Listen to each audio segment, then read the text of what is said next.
बातमीतील घटनेच्या वास्तविकतेची तुलना थेट पाहत रहा सांगली अपडेट। आरगावच्या विद्यमान सरपंच सुरेखा नाईक यांचा सरपंच पदाचा राजीनामा। अविश्वास ठरावावर मतदान होण्यापूर्वी आरग तालुका मिरज येथील सरपंच सुरेखा नाईक यांनी पंचायत समिती मिरज गटविकास अधिकाऱ्यांकडे पदाचा राजीनामा दिला। ग्रामपंचायतीच्या सरपंच सुरेखा संदीप नाईक यांच्या विरुद्ध सदस्यांनी अविश्वासाचा ठराव दाखल केला होता।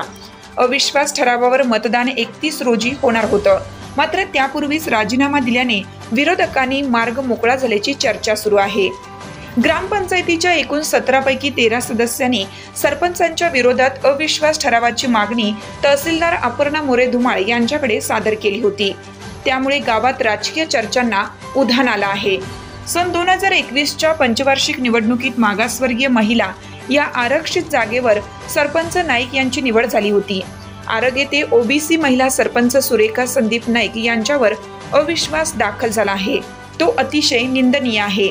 राजकीय द्वेषापोटी व वैयक्तिक स्वार्थासाठी अनैसर्गिक युती करून आगामी निवडणुका डोळ्यासमोर ठेवून हा अविश्वास ठराव दाखल झाला आहे। त्याला उत्तर म्हणून आज आरगच्या सरपंच पदाचा सुरेखा संदीप नाईक यांनी गटविकास अधिकारी यांच्याकडे आपला राजीनामा सादर केला।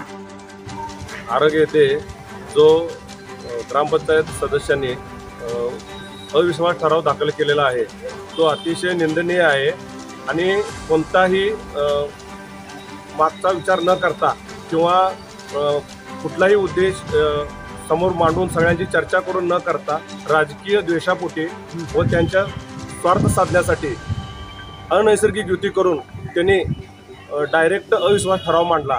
हे अतिशय राजकारणाला चुकीचं वळण लावलं आहे आणि गावाची आमच्या बदनामी करायचा प्रयत्न केला आणि एक महिला ओबीसी महिला सरपंच असताना त्यांनी त्यांच्यावर चुकीचे आरोप लावले। जर तुम्हाला वाटत होतं विरोधकांना की बाबांना असं घडत आहे आणि जे आमच्याबरोबर सत्ताधारी म्हणून युती होते आमच्या सोबत होते त्यांना वाटत होतं की हे चुकीचं चाललंय, तर त्यांनी आजपर्यंत वर कुठं कळवलं सीओ BDO यांच्यापर्यंत तक्रारी गेल्या काय याचा त्याने अभ्यास केला पाहिजे। जर तुमची तक्रार नसेल तर तुम्ही 3.5 वर्ष सगळे सोयरं सगळं चाललं आणि आज तुम्हाला हे का सुचलं अविश्वास ठराव आणायचं? तुमच्या राजकीय स्वार्थासाठी व येणाऱ्या निवडणुकीत तोंडावर बघून तुम्ही हा अविश्वास ठराव तयार केला।